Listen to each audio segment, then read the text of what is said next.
And as soon as I thought that, I knew what I had done. And I just remember my mind froze. It was just, oh my God, what have I done? From then on, I realized that I had no hope. That was what the clear message of the Bible was. Welcome to Voices of Deconversion. We share the inspirational stories of deconversion told by former Christians who are now atheist or agnostic. Our stories remind us we're in it together. They encourage us as we discover who we are and help us to embrace who we become. Now here's Steve with today's guest.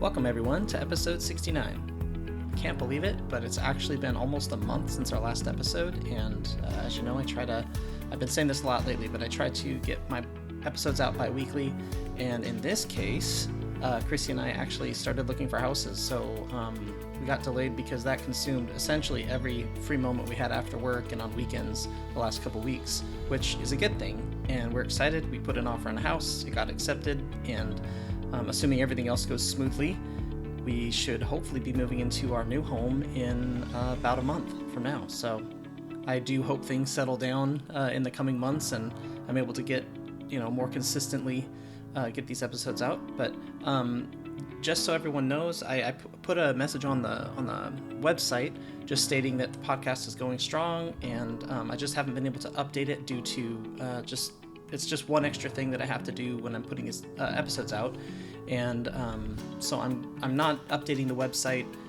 as I used to, but I'm still gonna produce these episodes and these podcasts regularly. That's kind of my priority. So anyhow, that's why the delay, and I'm excited to introduce today's guest, which I will do in a moment. But before I do that, I just want to mention a couple of things before we start. So my friend Marie Delafont of the Everyone's Agnostic podcast, which has taken a hiatus indefinitely, has started her own podcast, which I mentioned, I think last time, if not the episode before, about how she's going to launch it. And actually, as I'm recording this today, this is on Sunday, November 10th, she has published her first episode. So that is out there. And I just wanted to kind of put in a shout out to Marie and a plug in for her podcast that she's just launched, and that is on iTunes or Apple Podcasts, and I noticed it's also on Spotify. Those seem to be kind of the two main places that people listen to podcasts. So go check that out. It looks awesome, and I'm excited to. Her podcast sounds like it's focusing kind of on. It's called Everyone's Autonomous, and it's focusing on kind of the after deconversion stuff, and I think she's going to talk about a lot of different things, but that's my understanding of kind of what it's about, and it sounds really interesting and really necessary, so definitely go check that out. Something else I wanted to mention is that from time to time folks will reach out and they'll just want to have a Skype conversation or just chat kind of offline, not record it for the podcast or anything, and just talk about kind of their experience or share that with me, or in this case recently it was with my wife and I, and of course I'm not going to name the people that I've been talking to because they don't want to be public about it, but I just want to say that I really appreciate those conversations, and if there are others out there who are interested in just kind of like if they need to vent about kind of what they're going through, just let us know, because it's something that I think we really appreciated and enjoyed being able to do recently. So not everyone can and not everyone wants to tell their story publicly, and in fact, as I've thought about it through the years, I don't think I was ready to tell my story until I started this podcast, and that was many years after I deconverted. So I totally understand that feeling and being in that place where you really can't be public about it without causing some significant problems in your own life, with family or work or whatever.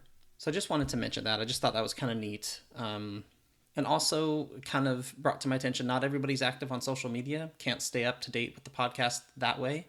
So if you're wanting updates on how the podcast is doing, or if you're curious why another episode hasn't been published and you're not on Twitter or Facebook, which is kind of my main two that I use to keep people informed, feel free to shoot me a quick email if you want, and I'd be happy to kind of let you know where things are at, or if you have questions or just want to chat or something, just let me know. There are also a number of people who are waiting to have interviews scheduled, and I am taking down names and adding them to the list because just with everything going on recently, it's been hard to do anything like that. So I will be jumping into that in the coming weeks. So if you've reached out to me and I haven't responded, I will be as soon as I can. And if you've reached out to me and I told you that I will be in touch, that will happen as well, but it may be several weeks from now. Just as time allows, and in between our moving and everything and getting settled, I will reach out and hopefully connect with folks soon. Okay, and then the last thing is brief, but it's just leading into my introduction of today's guest. We have a good number of listeners in Australia, and I really appreciate them. And in particular, I feel like percentage-wise, for the number of listeners that we get in Australia, we have quite a few that reach out and engage either with social media or email me. And I just want to say that I appreciate you guys. And today's guest is from Australia. And as I mentioned to him, for a while now, I've been wanting to have someone on the podcast who represents the atheists and agnostic ex-Christians in Australia. I appreciate you guys, and I'm excited to share today's guest story with you. Today's guest grew up in a typical Australian Methodist home. He grew up in a rural part of Australia in the Township of Nan. His father was a brickmaker, and his mom stayed at home and was a homemaker. He went to Sunday school. His dad was involved in prayer groups. His mom was involved in women's church groups. They were just what sounded like to me just a typical Methodist Christian family. He did make the point that I think is actually kind of unique for this podcast at times. They weren't charismatic. They weren't evangelical in the way that they lived out their Christianity. I learned some interesting things. I learned what Christadelphians were. It's like a denomination of Christianity that has some really unique beliefs. And that becomes a significant part of the story today. But what I found to be the most significant part, and I think he might say this too, is his description of when he had a blasphemous thought when he was sitting in a pew listening to a fundamentalist preacher one day, and it throws him completely off. He becomes tormented by this thought that he is blasphemed and that he's damned and that there's no hope for him. And just when I first heard this, my initial response was just how horrible that must have been, and it must have been torture to have this kind of thing happen. And I know he kind of explains that, he did live his life, and it's not like he was, incapacitated by it. But I think this happened when he's about a teenager, and he's hanging out with his friends, and they're laughing, and then it just hits him. I can laugh, but what's the point? I'm damned. I'm going to hell, and there's no hope for me. And it's just such a sad thought, and just speaks to the harm that religious ideas can do. And he felt like he couldn't share this with anybody. And that was another sad part of this, was he felt like this isn't something he could tell his parents, because what if it confirmed that was correct, that yes, he's damned, yes, there's no hope for him. So he keeps this with him, and eventually has an interaction with the Christadelphians. Someone invites him to their church for a church meeting. And this is when things change for him. And I loved kind of what his takeaway was after that meeting with the Christadelphians. They both actually viewed each other as heretics. And so it was fascinating to hear how he processed that in the moments following that. Another thing that I thought was neat is he has been actively involved in forums online for many years, and he does a lot of back and forth with Christians. It sounds like what I would describe as kind of like debate online. My favorite thing that I took away from this interview and this conversation was that we're all human. We're all the same. We all have good and bad. He mentions that there's arrogant atheists and there's arrogant Christians. There's idiots who are Christian, there's idiots who are atheists. And another quote, he brings up someone by the name of Rachel Slick, who you'll learn about if you don't know who that is. He talks about her, but she said, embrace the I don't know, or embrace the unknown.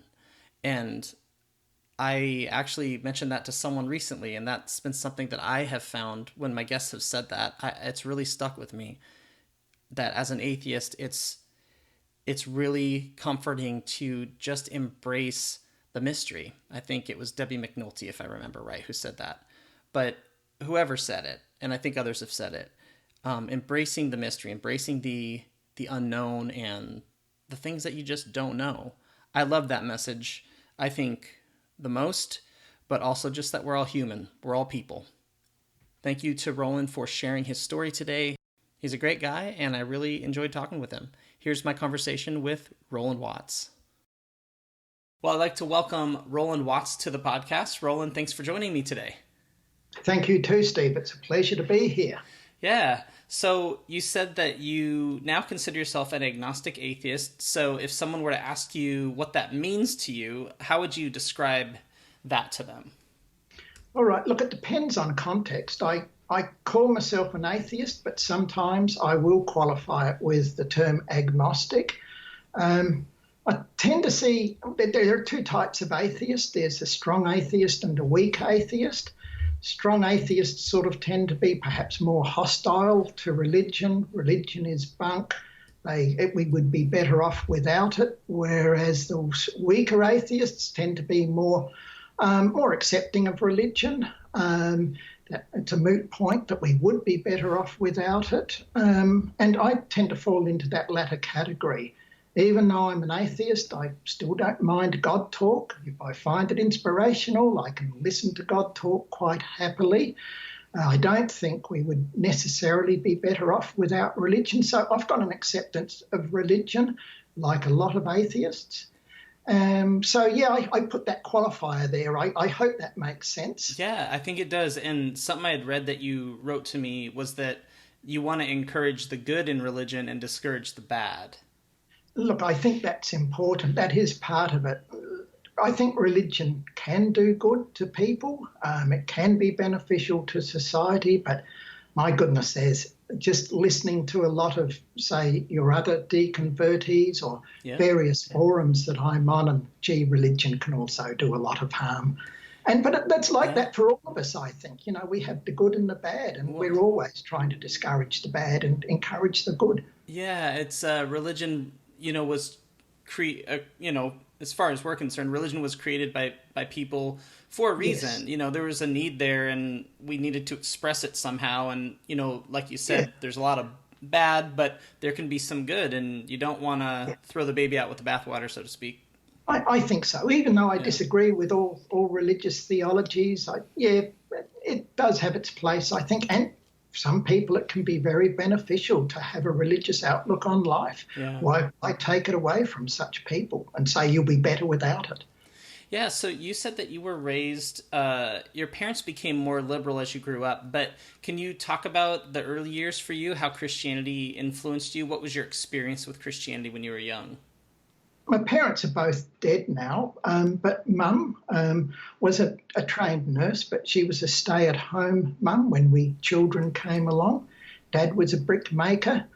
Both Dad and Mum, they also owned a small amount of land, about 65 acres, which was basically a small farm, a little bit of sheep, cattle, a little bit of cropping as well. I have an older sister, Lynn, 2 years older. 2 younger brothers, Ian, 2 years younger than I am, and Philip, very much a kid brother, and he's 13 years younger than I am. Oh, wow. So as you can imagine, Lynn, Ian and myself, we sort of grew up with a common experience with Mum and Dad and their religiosity, whereas Philip was very much another generation.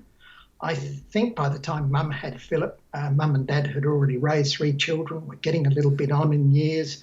Their theology had perhaps changed, and Philip just got away with stuff we older kids never did. So, it was Lenny and myself who grew up with sort of the common experience with Mum and Dad. Mum and Dad we were all very active in the church, Sunday school, church services, fortnightly Christian endeavour. Dad was a lay preacher. Mum was active in a ladies' guild. She was an occasional Sunday school teacher. Dad attended monthly prayer meetings. As kids, we had our nightly prayers. I remember we did Bible studies at night. We used to get little books, I think, and the books would give you a bit of Bible that you had to read, and then they would have a little bit of an analysis of that. We used to have to do those at night. As a really young kid, I have vague memories of at the breakfast table, Dad would do a small Bible reading and a prayer. A lot of that dropped off the older we got. But that was certainly the environment that we were brought up in as far as Mum and Dad were concerned. We lived in a small community. There would have been about 20 or so families, 20 or so families, sort of split roughly into two families of first cousins, second cousins, aunts and uncles. Most of the families, the men worked at the brickyard. They had small properties like Mum and Dad. We all went to the same church. It was a small Methodist church, roughly 2.5 miles away where we lived. It was sort of basically a conventional Methodist church. It was part of an overall circuit of Methodist churches, and the headquarters was based in a small township about 6 miles away. So you said that your dad was a brickmaker. But yes. It sounds like the families all kind of went to the same church, all the different. Yes. So he must have had a pretty good social connection to all those other guys he worked with or whatever. Yeah, look, indeed, it was they basically worked together and they worshipped together and we played together.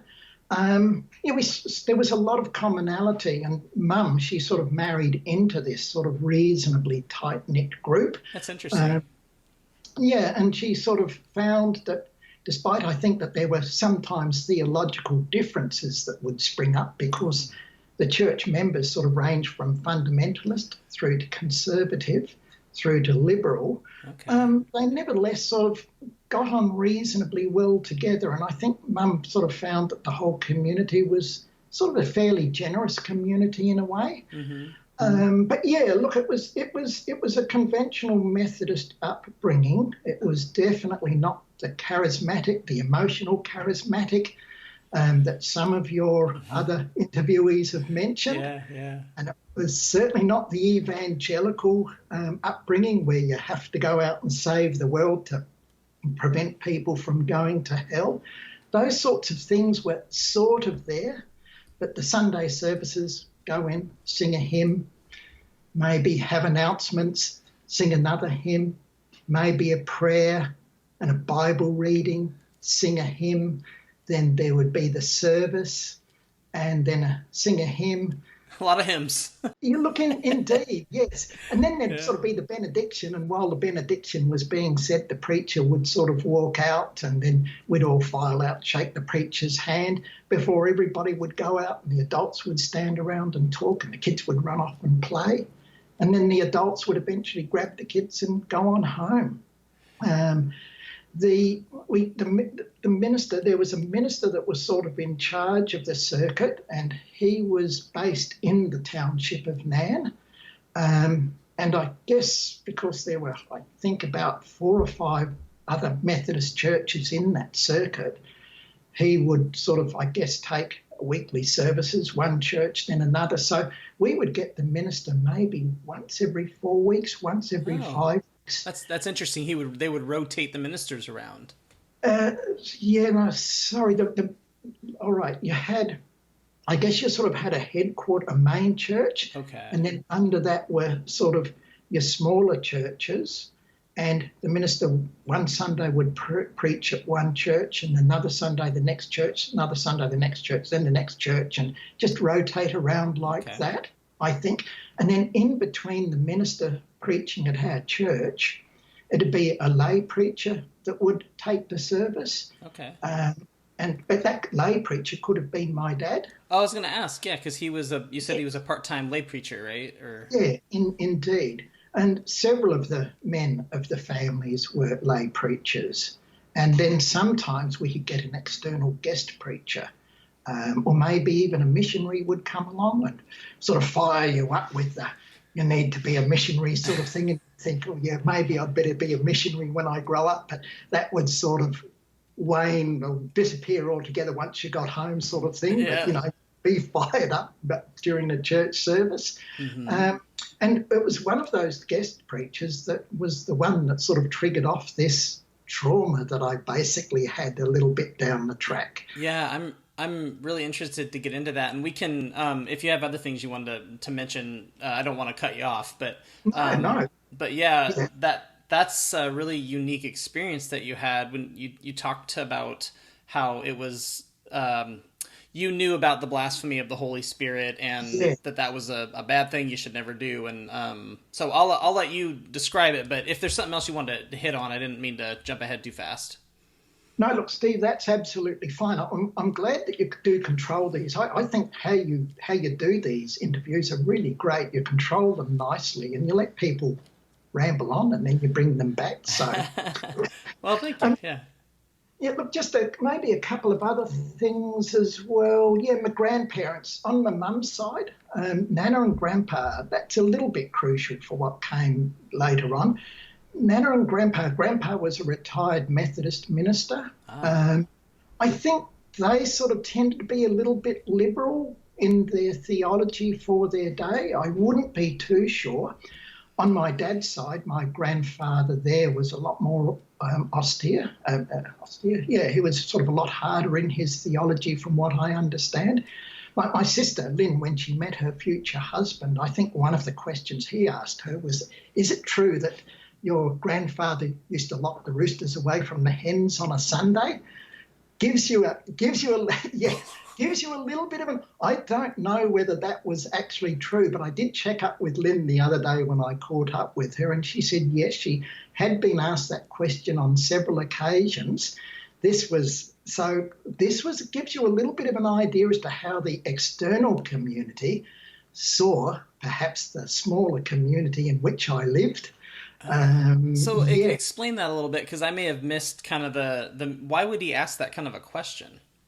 Oh, I think because when he met Lynn, it was just something that was common knowledge around their neighbourhood. Oh, look, this is Lynn Watts. Her grandfather was the guy that he had been told as a kid used to lock the roosters away from the hens on a Sunday, so they presumably couldn't sin and have sex. It was that attitude. Look, you don't have them sinning on a Sunday, and it's probably just a bit of codswallop that people outside. It may not totally be true, but it was kind of thought of as possibly. It was the story. Yeah. That's hilarious, though. I can remember when I went to when I went to school as a kid, very, very early on, I would have been about grade 2 or grade 3, that I don't know what I'd said to one of the other kids. I can still remember him saying, you Wattses are a bunch of Christian buggers. And again, I don't know what had triggered that off. I'd said something to him. So this is sort of how people outside of my immediate community tended to see our community, that, we were just a bunch of Christian buggers, or my grandfather locked the roosters away from the hens on a Sunday. So it reminds me of, it sounds, and I think you've described it this way, your town was a smaller town? Yeah, look, it more was, in the country, or? It was very much in the country, but it was, I guess, along about let's say about half a mile of road, there would have been about 1, 2, 3, 4, 5, let's say about 10 families that sort of lived fairly close, could throw a stone and hit the next door neighbour's roof, and a couple more stones and hit another's neighbour's roof. Okay. And then perhaps more dispersed along that road were also other families. And most of us belonged to one of these two families that sort of had common grandmother and grandfather, maybe about 2 or 3 generations ago. And what you're describing, it sounds like kind of the typical, the people from the city kind of look down on the people who are from the country sometimes, or they can have funny beliefs about them, like they're not as smart, or they're too extreme in their Christianity or something. I think a little bit like that. Now, my sister, Lynn's husband, lived in Mount Barker. The nearest town to us was Nan. That was about 6 miles away, and that's where the sort of the main church that governed the circuit of churches underneath it, that's where that was. But there was another town about 6 miles beyond that, a much bigger town, Mount Barker. That's where I ultimately went to high school. And that's where my sister moved when she married. And so there was probably a little bit of common knowledge amongst people in Mount Barker, and maybe people in Nan that knew the Wattses that lived outside of Nan. They were the people who did those sort of things and were Christian buggers and all that. Yeah, that's so Never funny. came across that all that much, but just those little instances. Mm-hmm. So you kind of had that sense of like, you know, like we're kind of from the country. Some people see us a little differently. You realize that there was some differences there. Yes. Yeah. As Lynn said to me the other day, she would love to have known what it was that made these people think this about us. But yes. That is so funny. Yeah, and you remembered that from, you know, when you were really little. So it must have had an impression when you were young. Look, I guess this is about 50 to 60 years ago. So some of it's very fragmentary. Some of it I've been able to confirm with my sister and my brother. But certainly what happened regarding the blasphemy against the whole, I just remember that just so much. Oh, wow. Because it was very instrumental and just a big part of your life. For about 3 to 4 years, it was just literally it was just a burden on my conscious or subconscious. And initially, when I first realised I'd done it, it just scarred me. It just caused me emotional turmoil. And you were about how old when this happened? It would have been about 13 or 14. The reason why I know that is that I do remember at one stage after I had committed the blasphemy, desperate to tell my grandfather. My grandfather died in 1964, and it was in June 1964 that I turned 14. So I would have committed the blasphemy at about the age of 13 or 14. Okay. And it didn't really resolve from my conscious level. Was still in my unconscious, I found out later, but it didn't resolve from my conscious level until about maybe 4 years later. Wow. Because I can remember, I always hated school, probably like any kid, hated school. It was one of the big banes of my life. Got through primary school, went to high school. And high school was at Mount Barker. Normally at high school, if you wanted to go right through to the very end, you'd be at high school for 5 years. And my hatred of school caught up with me in the 4th year. I failed, I repeated. And it was during that repetition year that I finally hit my straps, enjoyed study forever after. But yeah, basically I did 6 years of high school, and I can remember by the time I had repeated that 4th year of high school, I was more or less over the emotional trauma as far as my conscious brain was concerned. Tell me the story. Tell me what happened and how it happened with the blasphemy. Yeah. It was these guest preachers. In fact, but there were 2 who really stick in my mind. Now, look, it bring me back to the proper guest preacher, but there is one that I got to tell this story. Yeah. It was a guest preacher that we would have just every so often, and he was a fulminating, frothy fundamentalist. And I can remember on this particular day, after I'd matriculated or done year 12, I moved down to Adelaide, and I was in a boarding house. I'd started an apprenticeship, and I'd moved down to Adelaide. And on this particular day, Dad had to pick me up because I'd come home for the day, pick me up from the bus. And when we got back to church, the sermon had already started. So Dad decided that we would sit out in the porch and rather than go into the church and interrupt the sermon. And this guy, when we got there, he was getting stuck into atheists and Catholics and evolutionists. And it was, I can still remember feeling the seat we were sitting on rocking a little bit. And when I looked at Dad was there just chuckling, and he had a great big smile on his face. But the thing that sticks to my mind was that when it would have been about 20 odd years ago, when he was 80, they used to run youth camps around our way as well. You can probably see where this is going now. Oh, yeah, maybe. He was about 80. He was arrested, charged and convicted of molesting youth under his care. Wow. And it turned out that a lot of the youth were at these camps that he used to run around our way. Oh. Now, we used to go to youth camps, but I don't think Mum and Dad liked this bloke one iota. That's why your dad was laughing, because he just thought the guy was ridiculous? Yeah. Yes.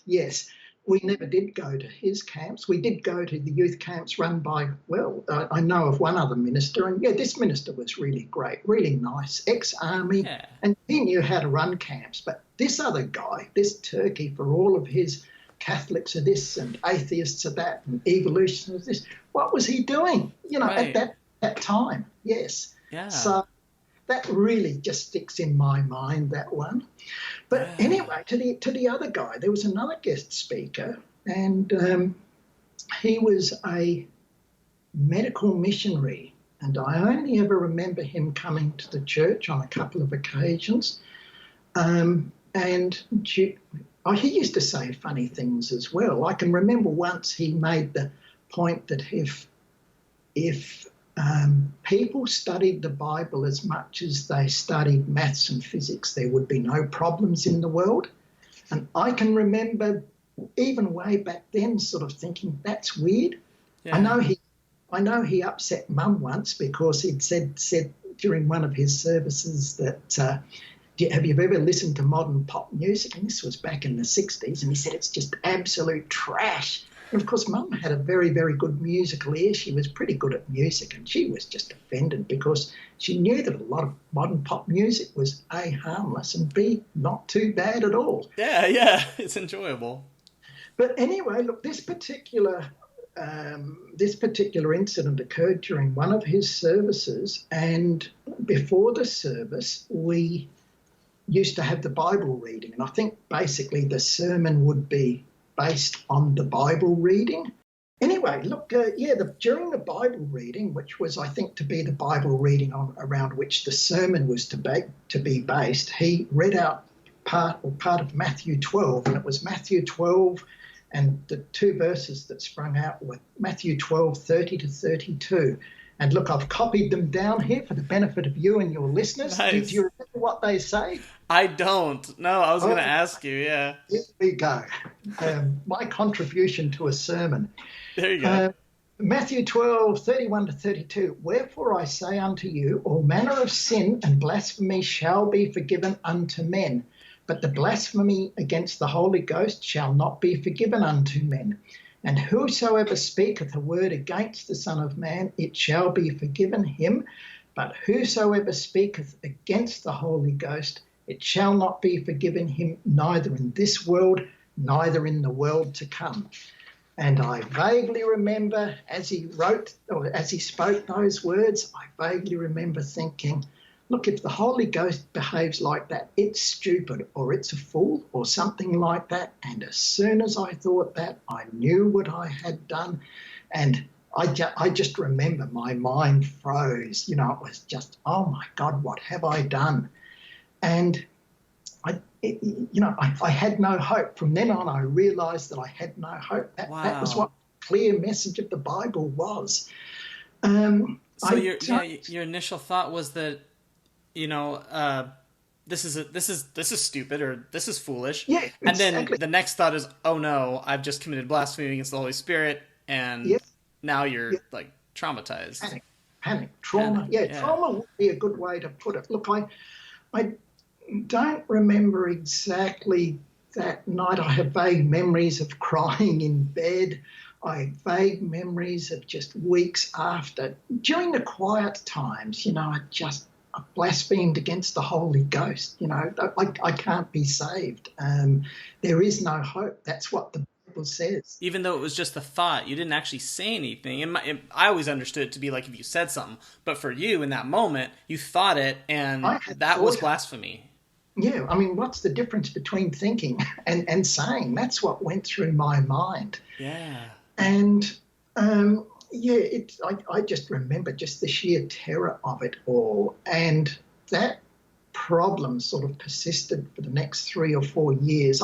I sort of say the next 3 years based on when I'm very aware that I was pretty well over it from a conscious point of view. But yeah, look, I can remember over those years just trying to get a sign from God, making bargains from God. The car would pull up at a traffic light down in Adelaide, which was the nearest city, about 25 miles away, I think. Pull up at a traffic light, God, if I can be forgiven, then if the traffic light changes from red to green within the next 30 seconds, that means I've been forgiven. And I'd start counting or look at my watch sort of thing. And, yes, it's changed. And yeah, I'm okay. But, that feeling of relief would just only last a few seconds. But the Bible says I can't be forgiven. It's just, it was terrible. Wow. What is it do you think about yourself that made it so, that stuck so much? Because for some people, maybe they make that little bargain at the stoplight and then they feel better and they move on. What do you think it was why do you think it stuck with you so much? I'd love to know. It would be interesting. Okay. It's a mystery. Just look, what is it about my personality? Because even probably 100, well, there were only about 40 people in church, but maybe 5 or 6 people thought that when they heard it. And didn't cross their minds that they'd done it, but it crossed mine. Yeah. I just remember making bargain after bargain, and of course some would work and some wouldn't work. If they did work, but the signal had occurred, it was just a very temporary feeling of relief. And I didn't want to say anything to Mum and Dad. I think there was a degree of fear that what could Mum and Dad do? Their son had blasphemed against the Holy Ghost. He had no chance. Sorry, Roland, no chance. I don't think I wanted to upset them either. And I think also I just didn't want to find out whether this was true or not. A little bit like some people, when you feel a lump in your body, this could be cancer. Yeah. No, I don't want to go see a doctor because I might find out that it really is. Yeah. So as long as I don't know for sure, then maybe it's not. Then the possibility is still out there. The possibility is still out there, so I didn't want to tell Mum and Dad. And that incident with my grandfather just before he died, same thing, I can just remember. He's a Methodist minister. He would be able to tell me. I just couldn't bring myself to telling him. And it was just something that just boiled inside of me all that time. And it's really too bad, too, because it sounds like it was just so difficult, and we said traumatic, but yeah, it was just so traumatic for you. Look, it was. Look, I functioned. I mean, I went all through school until that sort of second time I repeated year 4 at high school. Mm-hmm. I hated school, but I still more or less scraped through. Sure. I scraped through the requirements that would enable me to do science. I mean, I still functioned, could get up and get the cows in the mornings, and could chop the wood around the farm sort of thing. So I functioned at one level, but there was just always this burning inside of me. Yeah. And that first time I did year 4, which would have been, let's say, 3 or 4 years after the blasphemy incident itself, I can remember at a conscious level being more or less over those terrible internal fears. But, we could be playing around with my mates during the holidays or something, guffawing around, laughing and having a good time. And then somebody would break out into laughter, and I'd just be hit by this sense that, well, you can laugh, but I can't, because there's no hope. You can be saved, but I can't be saved. So even right up to that point, it was still there. Just every so often, it would just stop me dead in my tracks. In a day with the days, we had a black and white TV. At the height of this, I can remember the movie Dante's Inferno came on the TV. And I don't know. Dante's Inferno, like the 7 levels of hell, or the different levels or whatever. Yeah. And the scenes where they were Dante, I think it was being showed what happened to the various sinners in hell. Oh, no. And you saw this. Oh yeah, I've still got these vague memories of just absolutely freezing in the chair. Oh, That's me. And yeah, oh no.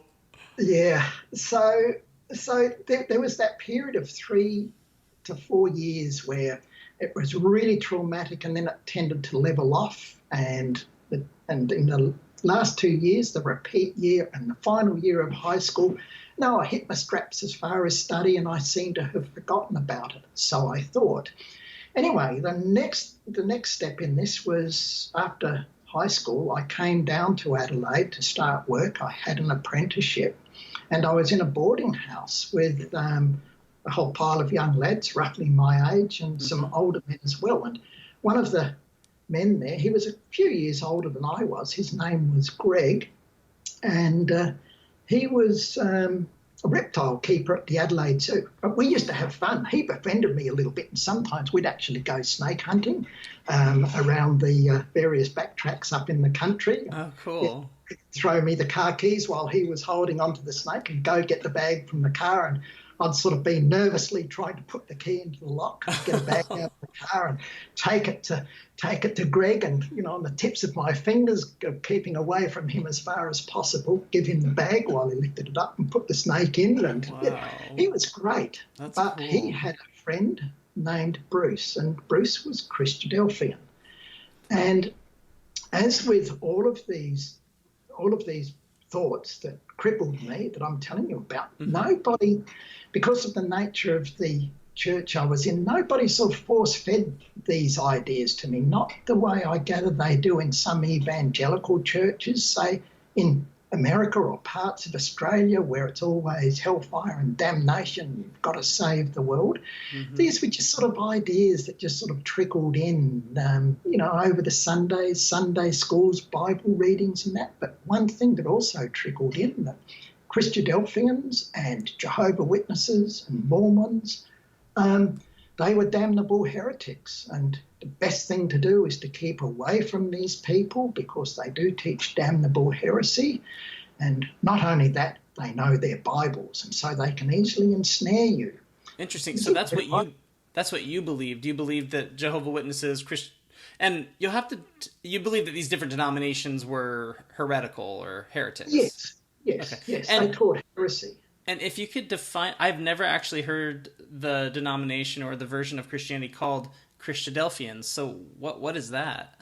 Well, look, they are very small. If you Google Christadelphian on the net, you will get a wiki return on it. Okay. Very small group of people who see themselves as being very, very biblical, but they don't believe in the Trinity.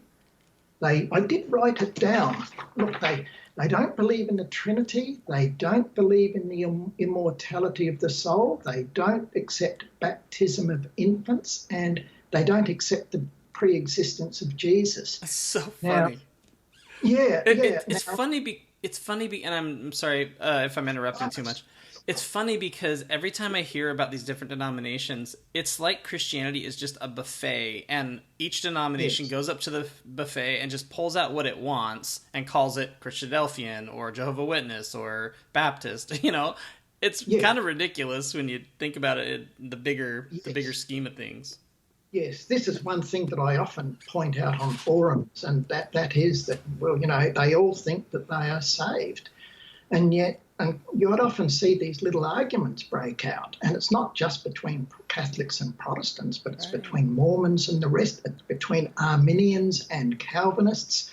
If you Google the heresy of X, where X can be Lutheran or Pentecostal or Church of Christ, according to somebody somewhere, according to the Bible, they're all damnable heresies. And yet they all like to convince each other that they know what it takes to be saved. And yet they all finger point each other, and it's crazy. Yeah, it's really silly. And I might get in trouble telling this story, but I'll make it quick. So I know someone who had kind of a health scare, and they went and got baptized, and they were telling me about this, and I was thinking to myself, well, now you need to get baptized in every religion, because basically their feeling was like, they were afraid of what could happen maybe in the afterlife or something, so they better go make sure they're safe. So they're going to go get baptized and they'll be saved then. And it was like a Pentecostal church they went to. I'm thinking, well, now you just need to be baptized by Catholics. And I need to go, like, every denomination, every religion. You've just got to cover yourself with everything. It just seems so silly, And yet if you speak to, and even really intelligent, decent, good believers, which most are, this is what is the reality underneath. They just don't see it. And that's what I struggle to come to grips with. Yeah. But anyway, back to the Christadelphians. So, Bruce the Christadelphian invited me to one of their meetings, and I accepted. It was on a Friday night or a Saturday night, the next Friday or Saturday or in a few weeks' time, and I accepted. Now, I was young, probably 19 or 20, arrogant, cocky. I think I had a degree or a little bit of an idea that if these people are teaching damnable heresy, then there must be something wrong with them. They must be a little bit stupid. What could possibly go wrong if I go to this meeting? Yeah. So the appointed night came around and I went into this meeting feeling very cocky. And I can remember within a few minutes of this meeting starting, the speaker, full of confidence, started telling the members that were there that Baptists and Presbyterians and Church of Christ and Methodists are all preaching damnable heresy and they're on their way to hell. And yes, and if you're Catholic, there's absolutely no hope. No. That just absolutely shocked me because it was just the confidence with which the guy said this or was preaching this. And I can remember sort of thinking, I'm just going to shut up. If there's tea and biscuits after this meeting, I'm just shutting up. Don't say anything. Don't bring any attention to yourself. Exactly. And sure enough, there was tea and biscuits after the meeting. And I was standing around. Bruce wasn't there. I was sort of standing around talking to a couple of Christadelphians, small talk. How was the football going, or the cricket, cars, the weather, you name it. And then Bruce sort of comes over and, oh, look, I see you talking together. Have you actually formally introduced yourselves? Oh, look, no, not really, Bruce. Oh, well, Roland, this is Fred and Jack, for instance. And Fred and Jack, this is Roland. Roland is Methodist and he believes blah, blah, blah. Oh, no, he outed you. Indeed, exactly. He outed me. Then it was on. And when I say then it was on, I mean, it was nasty. It wasn't nasty. On some of the forums I'm on, the way they talk to you, you can almost hear the hissing and the snarling and the spitting. But it was a very friendly conversation. But look, maybe it was for the next 10 minutes, but it felt like the next couple of hours, There we both were. We were both using God's infallible and inerrant word, the Bible, to show that it was the other who was on his way to hell and we were the true Christian. I can even vaguely remember asking them, do you think that the Bible is the infallible word of God? If you'd asked me that question, I don't quite know what I would have understood about it, because I've certainly absorbed some of it, but not other parts of it necessarily as truth, as was written. But these people definitely, the Bible is the infallible word of God. And, so there we were, just trying to show that each other was the damnable heretic. Mm-hmm. And I can still remember getting out of there full of relief. Yay, I've gotten out of here. The other galling thing too was they really showed me how to use the Bible, because I would be saying, well, there's this verse in the Bible that says blah, blah, blah. And they'd say, oh, look, is it this verse? And they'd go straight to their Bibles and, oh, yeah, that's the verse. So they were having to help me with the Bible. They knew their Bible real well. I knew their Bible. And I'd gone there thinking that I knew my Bible because, I always used to be able to answer questions in Sunday school and that. But, oh, no, they knew their Bible. Wow. And it sounds like it was a fairly intense conversation. Although it was respectful, it was kind of an intense... Yes, I could definitely remember getting out of there full of relief. Yeah. Yes. And I think if you'd asked me at that stage, are you a Christian? I would have said, yes, I'm a Christian. And yes, the Christadelphians are the damnable heretics. And I can remember driving home. I was being driven home, but yeah, on the way back to the boarding house, and then suddenly it just hit me, just the complete absurdity of the situation, that if the Bible was the infallible word of God, then why were we even having this debate? It was just completely bizarre. And so from there, it sort of jumped that, well, probably the Bible isn't the infallible word of God. From there, it jumped to maybe hell doesn't exist. And from there, it jumped to hell doesn't exist, just all within a few single milliseconds of just thoughts. Wow. And as soon as it hit me that hell likely doesn't exist and hell doesn't exist, I just remember this real sense of relief. Years after, that's kind of awesome. Oh, look, it was. Look, years after, you know how when people describe a conversion, you know, I was feeling miserable and then I met the Lord Jesus Christ and suddenly I felt filled with joy. Yeah. Well, mine was that, but for completely the opposite reason. And I think that on a conscious level, those few years earlier, I'd resolved it, or I'd sort of gotten used to the idea and it didn't hurt me. But I think internally, this knowledge was just bouncing around in my brain and it was still bubbling there. Okay. And I think just this meeting and coming to grips with the Bible probably isn't God's word. Hell probably doesn't exist. Hell doesn't exist.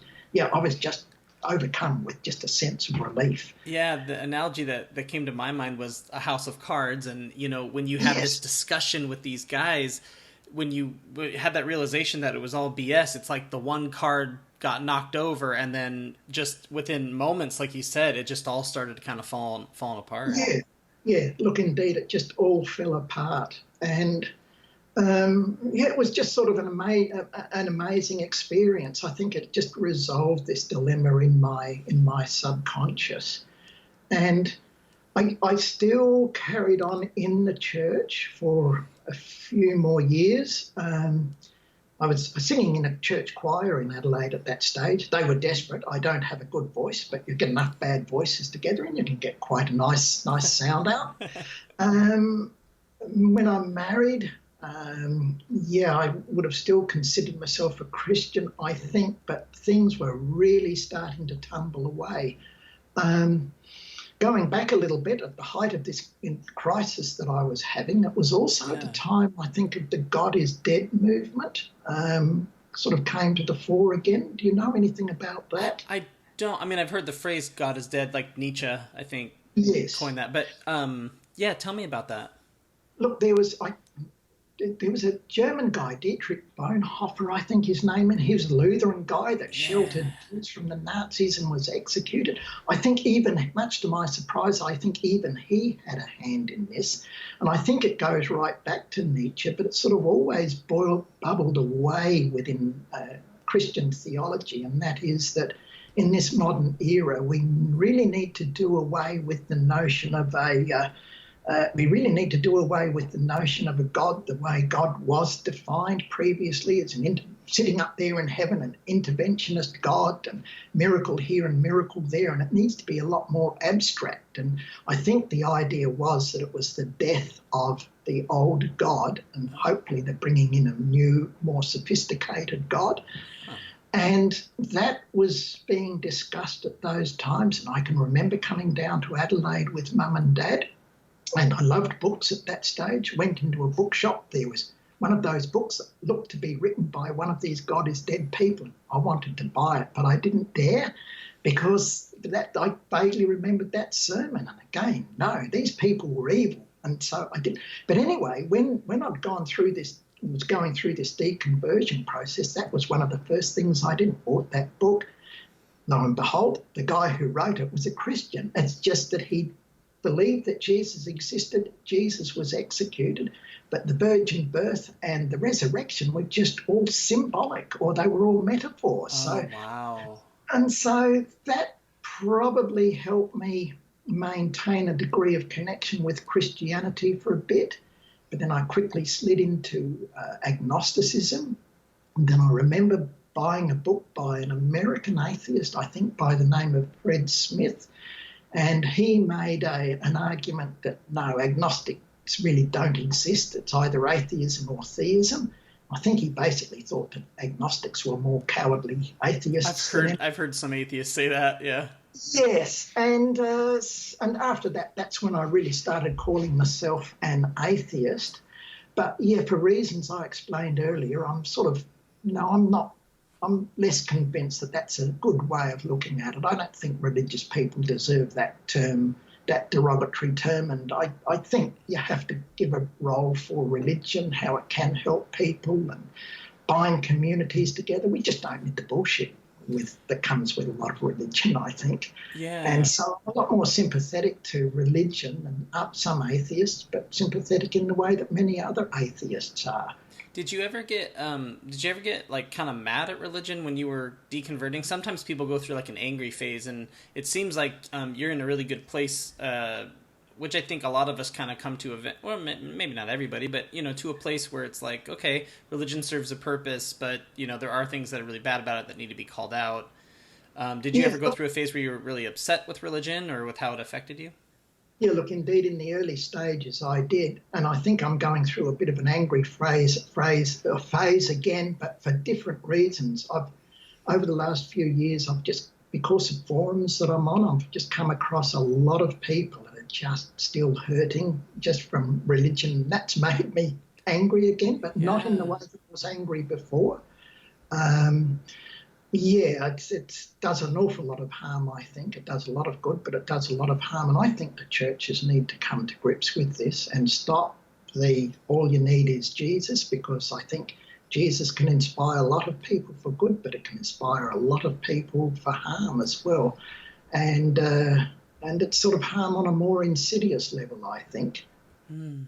Yeah, and like now your anger is more anger on behalf of victims of things. Because I do have this feeling that I know a lot of good people. In fact, these people that I grew up with, I still meet them from time to time, and we have good times together. They're good people. Religion can pull drunks out of the gutter and give them meaning and purpose in life. Damn problem is that it makes too many of them fundamentalist. Look, it can do those things, but at the same time, you look at the silliness of a lot of evangelicalism and how some of it at least teaches people that they're just utter filth, and the purity culture, and people come out of these notions that they're utter filth or the purity culture, and it's just damaging them for years afterwards. The judgmentalism, the missions where you've sort of got the arrogance to go and tell other people that they've got it all wrong. And it's just, there's that bad aspect of it that the churches don't come to grips with. So initially I'd gone through that very angry phase, but when I started going out onto the forums, I met other atheists there that weren't angry in the way that I was, or they weren't angry in the way that other atheists were, and they taught me that, interacting with religious people and treating religious people with dignity the way I'd expect to be treated, it's a lot more profitable way of engaging people. And frankly, I've found that. I've been on forums since 1996, and I've always found keep your cool and let other people be nasty. So what drove you to go onto the forums? What kind of made you want to do that? Oh, all right. Look, there was something that I have forgotten. I think you brought me to it. But, I didn't tell Mum and Dad, hold that question, but I didn't tell Mum and Dad initially because, again, I didn't want to upset them. I hadn't told my wife either. When our first two children came along, I've got 4 children, but when the first came along, we were going to church, I think, and I remember we sent them to Sunday school. But bit by bit, we stopped going to church. And then I remember one night, next door neighbour, we got on very well with the next door neighbours. And one night I accidentally blurted out that I'm no longer a believer. And I can remember her reaction, the friend's reaction was, "Oh, I'm sorry for you." Oh, no. And I don't know what my reaction to that was, but I also had another lass a couple of years ago. We went out to dinner one night. It was our first meal, and religion came up, and what do you believe? And she was a Baptist or Presbyterian or something. What do you believe? And I said, I'm an atheist, and I'm sorry for you, and don't have to be sorry for me. religion makes sense to you. Atheism makes sense to me. And But I remember that night coming out to my friend, or accidentally blurbing it out to my friend all those years ago. That just started an argument between my wife and myself. I don't remember much about that. But then years after that, I did finally get around to telling Mum and Dad, and that was interesting. Mum said to me, basically, as long as you don't stop searching, and I think she was basically saying, always keep your mind open. Yeah. And it then triggered a little discussion between Mum and Dad as to, well, dear, why are you religious? And interestingly, for Dad, it seemed to be more cultural. He was religious because his father was, and because his father's father was. But for Mum, it was very much an intellectual thing. And irony of ironies, just after Dad's death, Mum had had enough of mainstream theology, and she left the Methodist Church and became Unitarian for the rest of her life. That's really interesting. Well, what had happened, I think there was a little bit of discussion in the local paper about religion and sort of the silliness of religion and that. And a Unitarian minister wrote a letter to the paper and sort of said, look, we have church services here where you can either be an atheist or a fundamentalist or just an ordinary conservative Christian, come and worship with us. What we don't want is proselytizing, but as long as you have a sense of wonder about the universe and all that, and you're prepared to worship with others who think very different to you, then you're welcome. And I think that's what sort of made Mum see, I can abandon mainstream theology, and here are a group of people I can identify with. Yeah, it's a welcoming environment. Look, indeed. Look, both Mum and Dad, when they died, they had graveside funerals, which very little religion in them. It was just the way Mum and Dad saw things then. And my brother Ian tells me that Mum had told him once that, she's glad that none of us go to church, and none of us do go to church. Oh, wow, that's so interesting. Yeah, look, for Ian, I went through all of these traumas. For Ian, my younger brother, for him, he said that as he just got older and older and older, it just made less and less sense. So the first opportunity, he didn't have to go to church. He just stopped going to church. For Lynn, I think abandoning religion was perhaps a little bit more muddled in the same way mine was. I think she just sort of saw as the years went by that it just made less and less sense. And it made less and less sense. And when she married and moved away from the family as well, I think with another group of Christians, she just had a very bad experience. And so between, she just basically gave it up. It's always fascinating how people's beliefs change just through life experience, just through the years, like you said, they experience different things, and for different reasons, their views change. Yes, yeah. Yes, indeed. Sometimes we still, from time to time, sort of say, look, wouldn't it be great to have that certainty, the fundamentalist certainty, but the reality, we very quickly get rid of the idea. Yeah. Do you know of a person by the name of Rachel Slick, or Matt Slick, the leader of the Christian Apologetics Research Ministry? I don't. No, look, maybe Matt Slick is probably a well-known apologist, and he has this sort of forum called the Christian Apologetics Research Ministry. And Rachel Slick, when she was a real little kid and up to teenage years, he was training her up to be an apologist. I think by the sounds of it, basically to wow everybody. She was going to be a brilliant apologist. And when she got to late teenage years, she became an atheist. And yes. I foiled that plan. It certainly foiled that plan. And I've got an interview here with her, and the question was asked of her, when you realised that you were no longer a believer, where did you go from there? And she said it was very, very hard, because she had always thought that, she found it strange to realise that there were people out there for whom I don't know was a satisfactory way of looking at the world. Wow. She'd always thought as a Christian, you always had to have an answer. Yeah. And if you couldn't have an answer, then it meant you were fallible. And on abandoning her faith, she sort of said, I had to come to grips with, I don't know is a valid answer to a question. Yeah. And that a whole group of people live like that. That's how scientists live. That's how academics live. You have a problem and you don't know what the solution is. You have an answer and you just can't resolve you have a question rather, and you just can't resolve the answer to the question. So you don't know, or this is my guess, and this is why I make that guess. But I don't know. I think that was hard for me to have to accept that it's okay, and in fact it's kind of exciting to not know the answer to things. But at first that's really difficult to accept. Did you have that kind of struggle?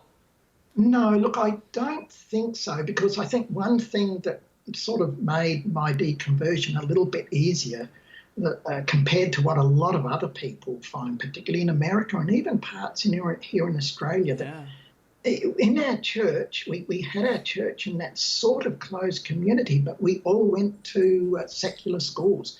A lot of my friends were secular. I had a public education all through. So I guess even though there were these background streams, still exposed to a lot of secular thinking. I can remember going to school even and having those feelings. How can these people bear to be so happy? They seem to be just as happy as me, and yet I'm sure not all of these people are saved. But you sort of had to come to grips with those notions. So, and I think a lot of the people I grew up with, a lot of my Christian peers as well, even though a number of them were sort of fundamentalist, it was sort of a little bit of, you've got your views, I've got my views. That's good. Whereas the impression I get with a lot of other communities where it's a real bubble, you leave us, you're scum. And this can be family members just ostracizing them. Mm-hmm. And I didn't have any of that. So the concept of I don't know was sort of already there in the background. Yeah. And it just wasn't an issue.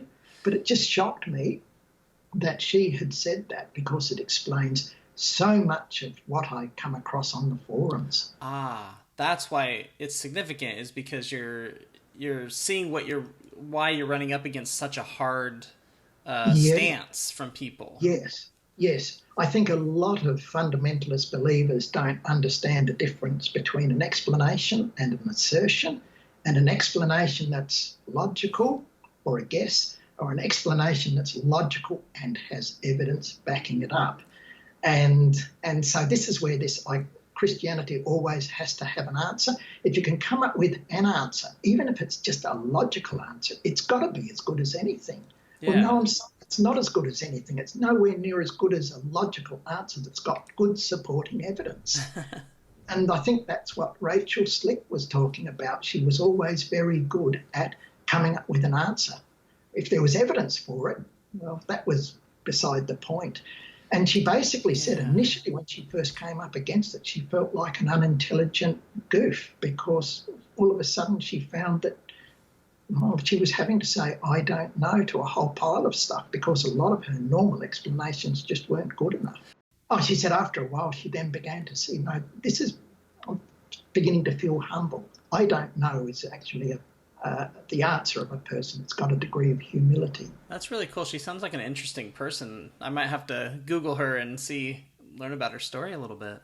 If you like, I'll send you I'll send you the links to this, because I've got the times and that marked off where she does actually make these good comments. Cool. Yes, I can send you this stuff. Something with apologetics. When I was really heavy into apologetics for a year or so, and I felt like it was the defense to my faith. It was the facts that backed up my faith. I just had to learn them.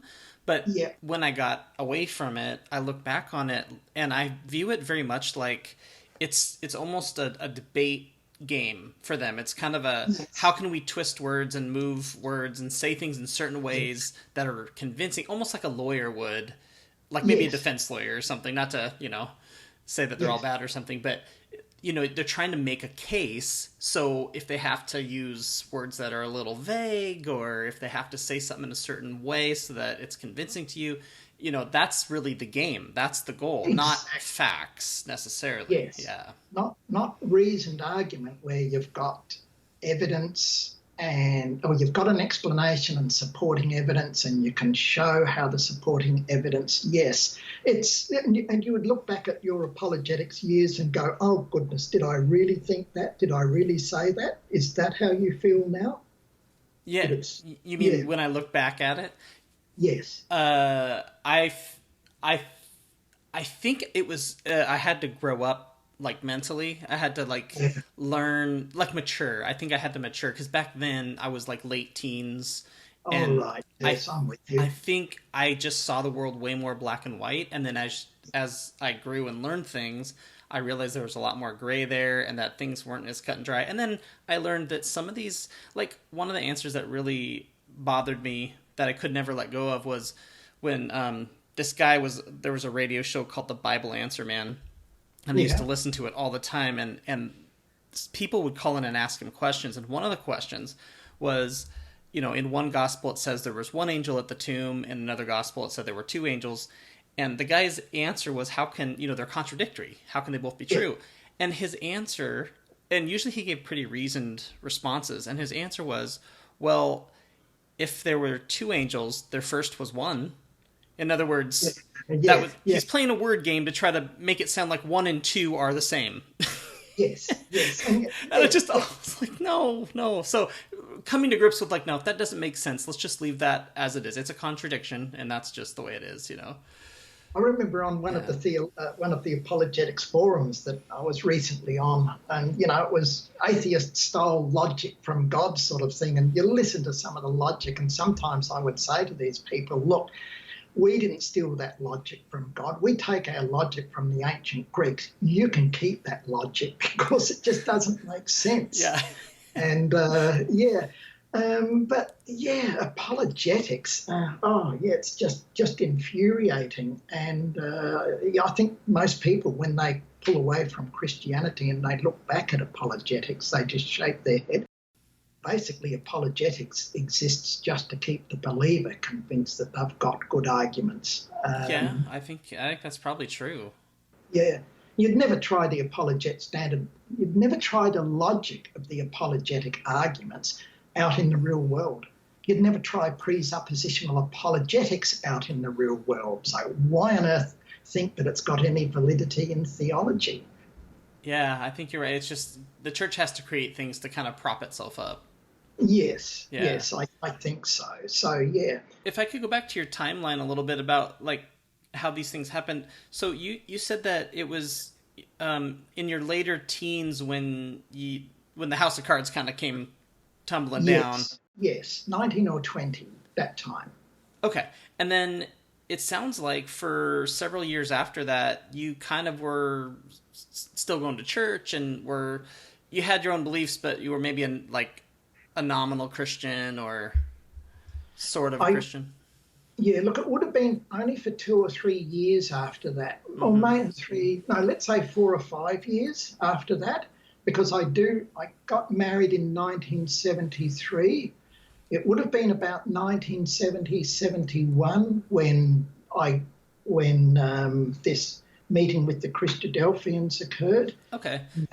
Yeah, because you said that you brought your kids to church for a short time and that kind of slowly went away. Yeah, so it would have been about 1974, something like that we'd really stopped going to church, 75. Did you meet your wife when you were deconverted? Or did you meet your wife when you were still sort of a Christian?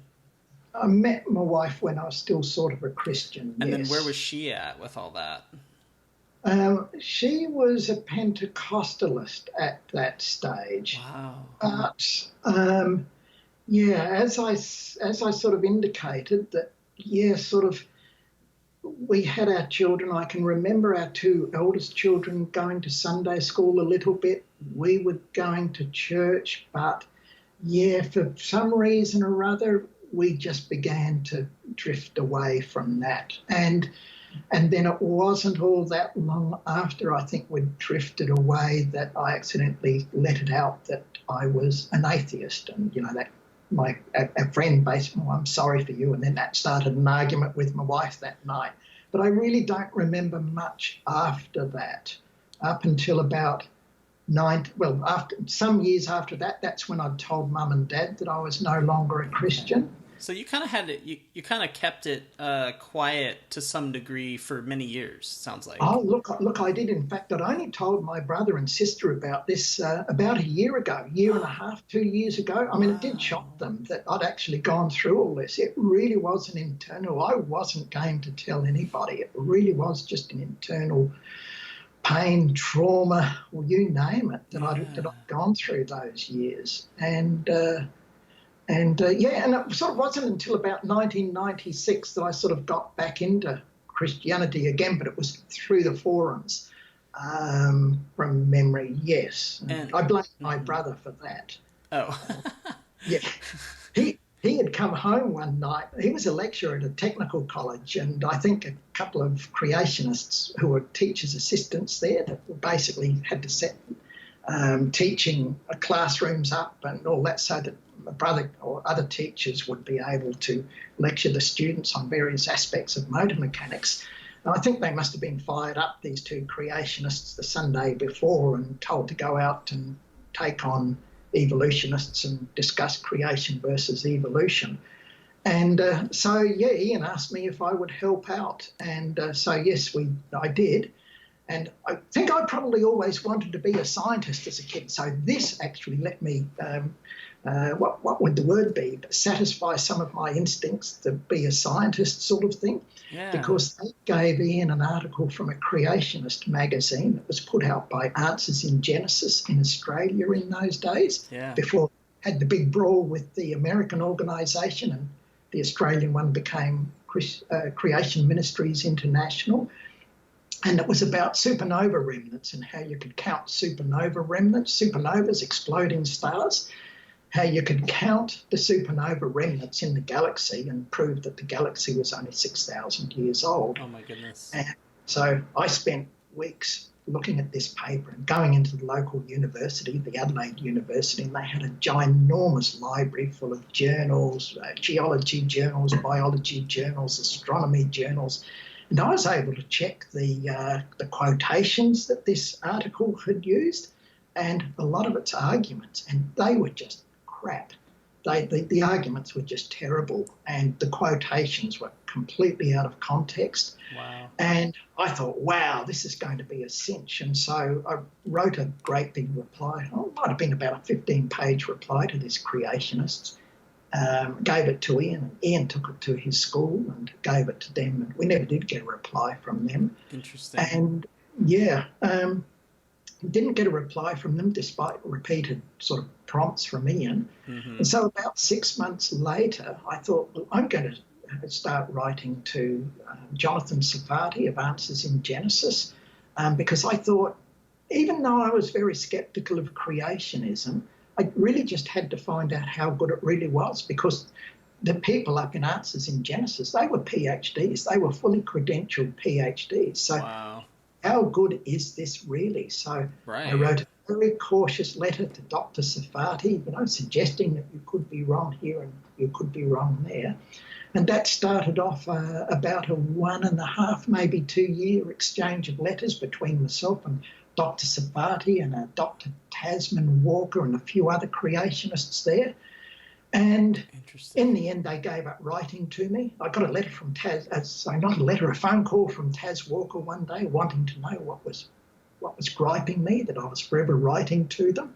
So I explained to him, and then a few weeks later, I got an envelope with a book in it, and it was a book by Ken Ham, The Lie Evolution. Oh, have you ever heard of that book? No, I know who he is, but I don't know about that book. He's a guy we exported across to America. Yeah, thanks. Blame us, yes. Jonathan Sarfati, he came from New Zealand to Australia and then went from Australia across to America as well. So you can blame us for two. Well, we must be attracting them for some reason, so there's probably enough blame to go around, right? We get some crazies over here. Yeah. So anyway, I got this, the lie evolution, and started reading it. Oh, for heaven's sake. So I wrote a 50-page reply on about the first 20 pages, I think, and mailed it back to them. And to this day, I can still imagine this big, thick envelope rolling up at somebody who takes one look at the envelope, sees who sent it, and just files it in the rubbish bin. So, right. and from that stage, then I was going out to other forums, and then down the track I found Facebook, I've just initially, and for up until about 3 or 4 years ago, I was basically arguing against young Earth creationism. Mm-hmm. Occasionally would get into theology and apologetics, but it was mainly young Earth creationism, and I would tend to argue on a forum. I was very rarely nasty. I get a lot of kudos for just keeping to the facts and just keeping nice and, just being decent. Did you ever have anybody say that something you had said helped them kind of change their perspective? Yeah, look, very rarely. But yes, there was one creationist who, basically after discussing, arguing, debating with him and others over a number of years, he did go from creationist, young Earth creationist, to old Earth creationist to atheist, all within a couple of years. And he did say to me once that, yes, you're a very powerful arguer. I remember also on one of the forums, and this was about the time one of the big fossil discoveries was made, Tiktaalik, that fish amphibian that sort of had thin musculature and legs that could plausibly begin to get a fish out of water and onto land, Tiktaalik.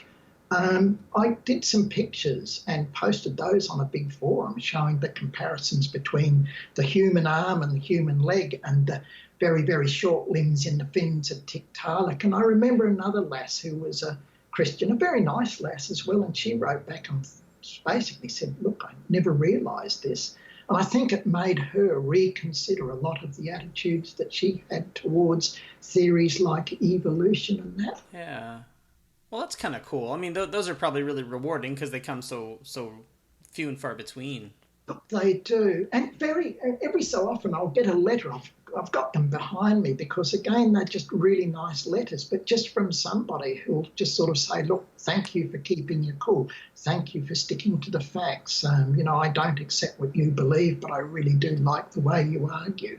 And they've also been very, very pleasurable. But it still doesn't stop me from getting kicked off forums. Oh, no. Oh, yes. One thing I am, though, and as my son did say to me, he said, Dad, you're very blunt. I can be very blunt. I'm not nasty, but yes, very direct. I can be direct at times. And, that does cause me problems, I think. I don't think they can quite handle the arguments. Yeah. So I was going to ask you, with your wife at the time, you kind of, when she discovered you were an atheist, she was Pentecostal, your kids were, going to church for a time, and then they started not going to church as much. Were you able to resolve that disagreement between you and your wife? As far as religion? Yeah, look, look, we aren't married. We've been divorced for a long, long time. I think as time went by, sort of my ex-wife, she sort of began to move away from religion, but we weren't very good at communicating. And I just remember the argument that night. So that wasn't like it wasn't as big of a deal as time went on, that topic. No, exactly. Because and it never really raised its head again. So when we separated, she became a Catholic, which again is sort of a bit odd because they sort of can be extremes. Mm-hmm. On the forums, I know darn well that Protestants of the charismatic nature will quite often see Catholics as being heretical, and it's the old funny Protestant divide. Yeah. So I was going to ask, when you think back to the Christian you were when you were a teenager and you were terrified that you had just blasphemed against the Holy Spirit, and you had that kind of, nagging thought in your head that just wouldn't go away about you had blasphemed, you were doomed. So from that person to the person you are today, debating people on forums on the opposite side of the argument, that's a really big change in one way for you to go through that huge change. You're a very different person than you were then in one way, but what's something about yourself that you think stayed the same through those years? Something that's positive that you can kind of look back on, even though you went through that big change? It's me, I guess. I mean, I've got good points, I've got bad points. Some things I'll do well, some things I'll do badly. Most things I'll do quite reasonably. I get on quite well with most people, and I think if I'd been a Christian, I would have been like that. If I'd been a minister in the Christian faith, I would have been like that, and I'm like that now. So I think that goes all the way through. Okay. As for what has changed, yes, I did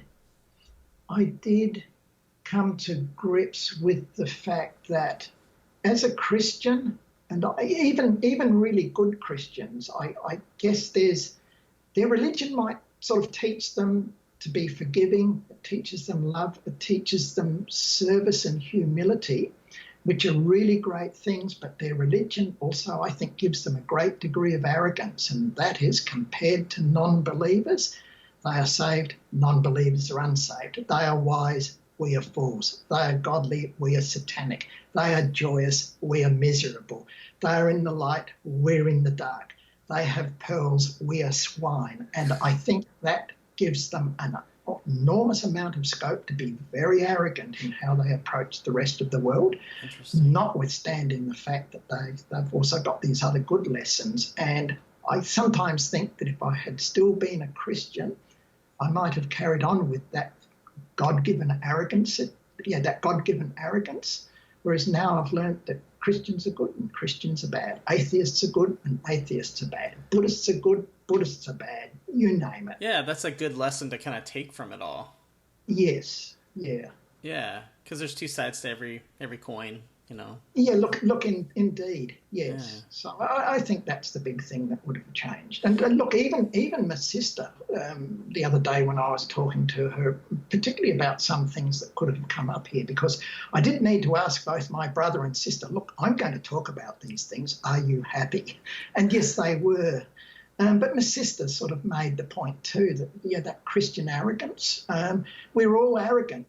Unfortunately, the notion of God sort of takes those bad attributes of humans and boosts them up a level. It gives them a little bit of supercharge. Mm-hmm. Yeah. So I have a lot of listeners that have just recently deconverted. When you think about someone who's going through kind of a hard time deconverting, what would you say to them to encourage them, or what guidance would you give them as they kind of come out of that and into, more of an agnostic or atheist perspective?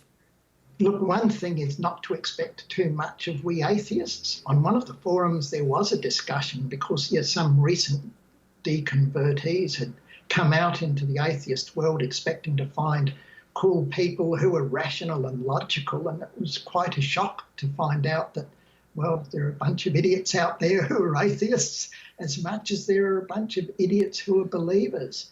In fact, a nephew of mine, when he sort of really became a hard atheist, he went onto forums and thought it was great because, these cool, rational, logical people were agreeing about so much until somebody mentioned guns, euthanasia, abortion, or politics, playing wars, you name it. And he left the forums in disgust. But I think it was a good object lesson to people. Don't put too much into atheists. We're just the same people as religious people. Yeah.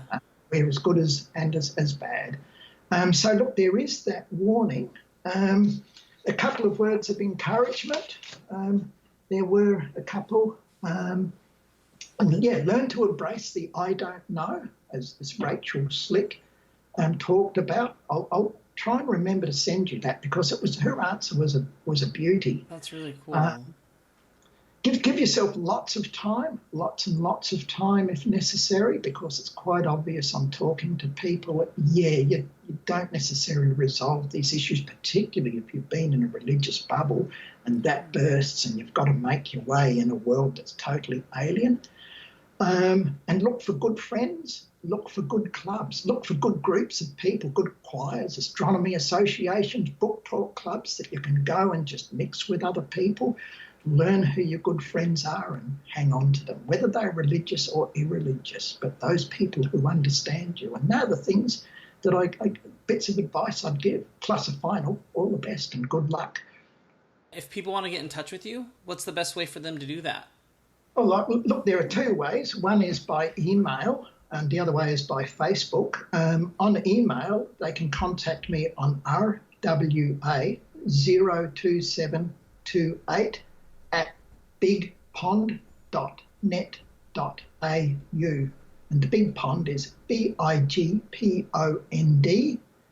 And on Facebook, it's https://www.facebook.com, and then it's /Roland.Watts.3.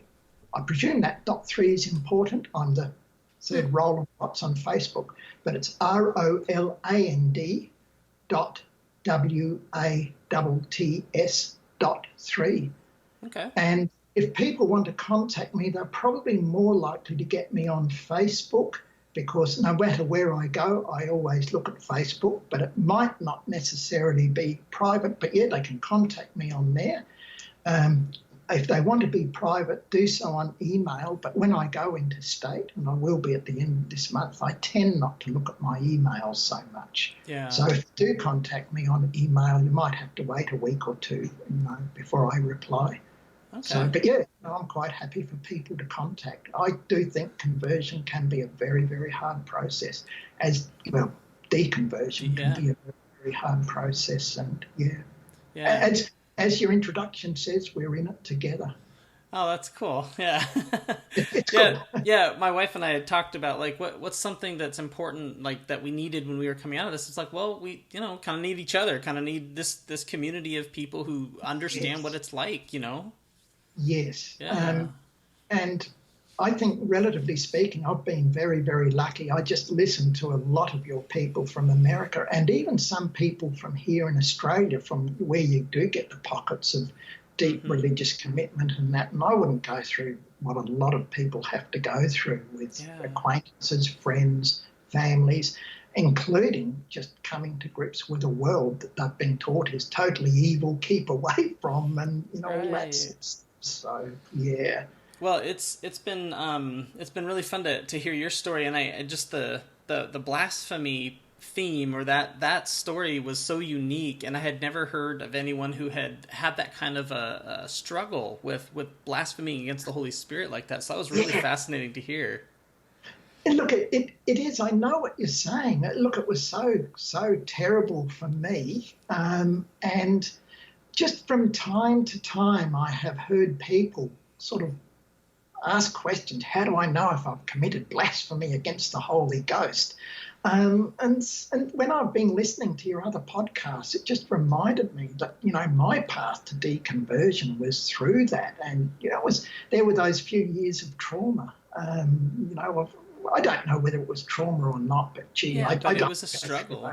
Again, it was terrible. Yes, I don't want to go through those years again. And I do think that religion's got a lot to answer for because of some of these theologies that it does teach. I think churches would be great if they would actually say to their members, look, people come into faith and people go out of faith all the time. If you come into faith, great. But if you go out of faith, that's wonderful.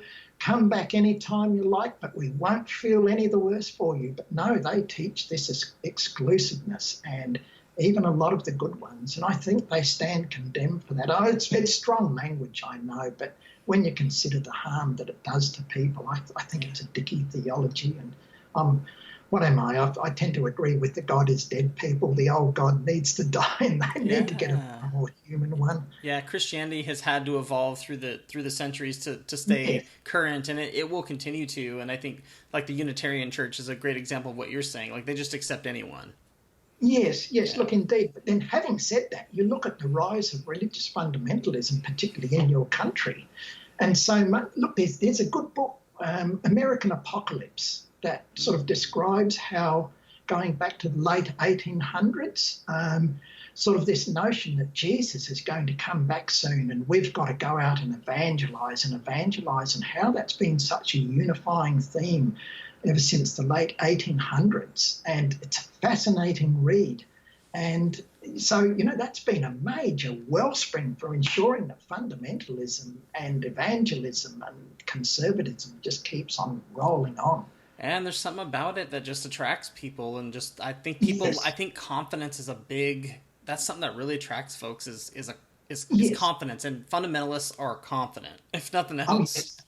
Yes, exactly, and that's what makes some of the conversations on the forums so darn hard at times.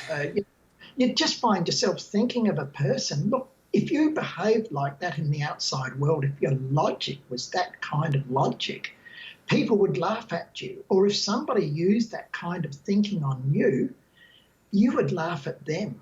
And yet they use that logic inside the bubble of faith, and with such confidence. I have the infallible, inerrant truth. I have divine revelation. So it's up to you to listen to me and justify why you think differently. And I'll be blowed if I'll do that in return. And it's just crazy stuff. Yeah, humans have an amazing ability to compartmentalize and stay in that bubble.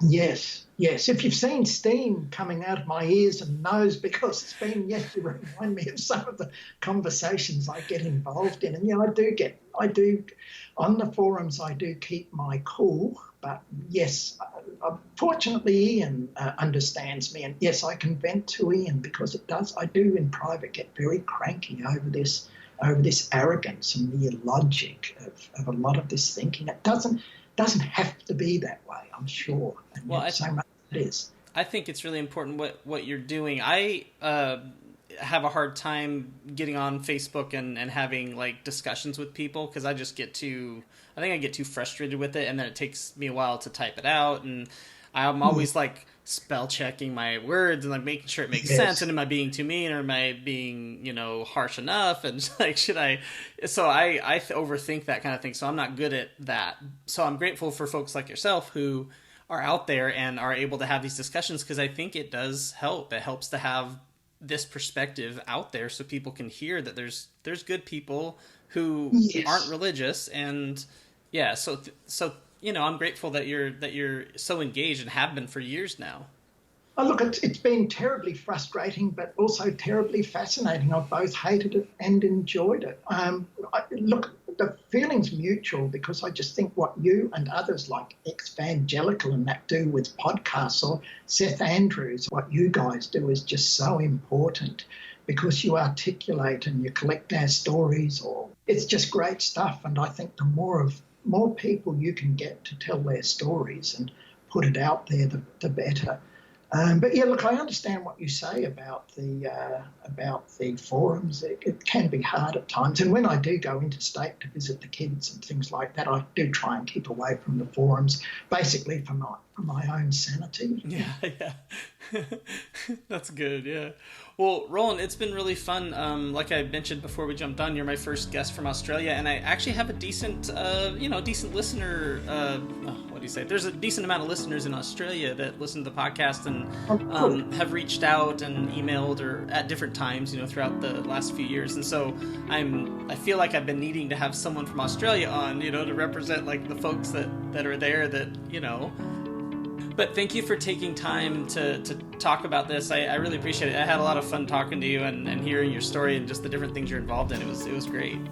Look, for what you and your wife do, thanks for the discussion. And I appreciate what you folk do. So all the best.